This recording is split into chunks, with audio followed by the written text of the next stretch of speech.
एक बार एक जंगल में एक महात्मा जी बहुत तेजी से चिल्लाए जा रहे थे। जो चाहो वो पाओ, जो चाहो वो पाओ, जो चाहो वो पाओ। सारे लोग जो भी उस रास्ते से गुजरते, सभी लोग उन्हें पागल समझते और निकल जाते। एक लड़का उसी रास्ते से गुजर रहा था।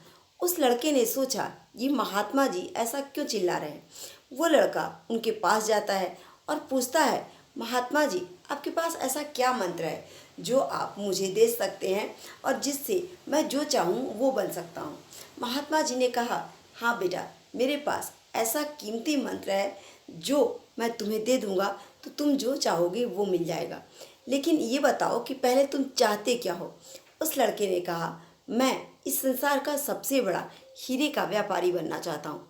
महात्मा जी ने कहा, ठीक है, मैं तुम्हें दो ऐसे मतलब कीमती मोती और हीरे दूंगा जिससे तुम चाहो तो पूरी दुनिया के सबसे बड़े व्यापारी बन पाओगे।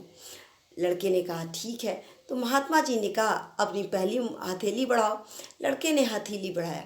महात्मा जी ने अपने हाथ को रखते हुए कहा, ये लो बेटा, मैं तुम्हें इस दुनिया का सबसे कीमती हीरा समय दे रहा हूँ। तुम समय को जितनी तेजी से अपने लिए इस्तेमाल करोगे, समय को बर्बाद नहीं करोगे, तो तुम हमेशा तरक्की करोगे। फिर उन्होंने कहा कि अब दूसरी हथेली बढ़ाओ। लड़के ने दूसरी हथेली बढ़ाया। महात्मा जी ने उसमें मुट्ठी में कहा कि ये लो, ये सबसे कीमती मोती है और इसे धैर्य कहते हैं।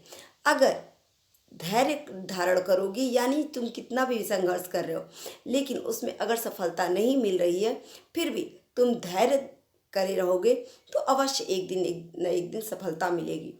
इस तरह से महात्मा जी ने कहा, इस दुनिया के सबसे कीमती हीरे मोती समय और धैर्य है।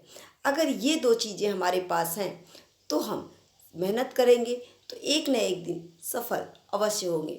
उस लड़के ने बहुत ध्यानपूर्वक सुना महात्मा जी की बातों को और उसने ये जान लिया कि मैं अगर समय बर्बाद नहीं करूँगा तो मुझे सफलता अवश्य मिलेगी और उसके लिए धैर्य भी रखना आवश्यक है। वो लड़का एक बड़े हीरे के व्यापारी के यहाँ नौकरी करने लग जाता है। धीरे धीरे उनके यहाँ नौकरी करते करते वो बहुत सारा एक्सपीरियंस गेन करता है और उसके बाद अपना खुद का हीरे का व्यापार करता है और धीरे धीरे करके वो सच में हीरे का बहुत बड़ा व्यापारी बन जाता है।